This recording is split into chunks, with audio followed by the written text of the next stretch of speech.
किया है। बात क्या बोले छी रे?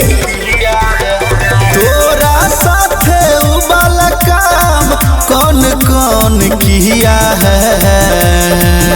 अरे मम्मी कसम कहते हैं अभी कोनो न लिया है। अरे मम्मी कसम कहते हैं अभी कोनो न लिया है।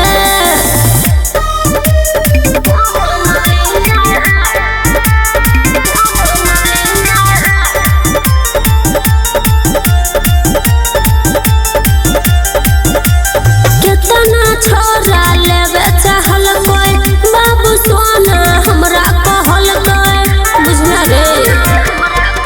हेगे बुझै छियौ सब बात कोई फेरले है तोहार मनैले हो बे सोहागरात हेगे कटले हो बेरा। अरे बोतल वाला दूध बोलो कौन कौन पिया है? अरे मम्मी कसम कहते हैं अभी कोनो न लिया है।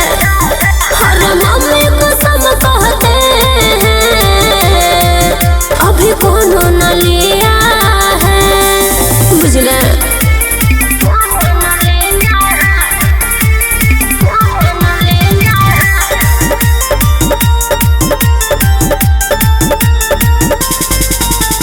कहे छियो बात सही सही दो दिए क्या ना जही तही केना दो दिए रे?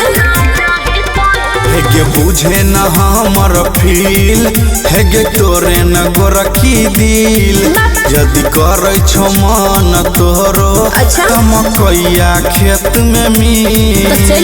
पवन पुरवैया राइटर संजीत लिया है कि नहीं लिया है? अरे मम्मी कसम कहते हैं अभी कोनो न ले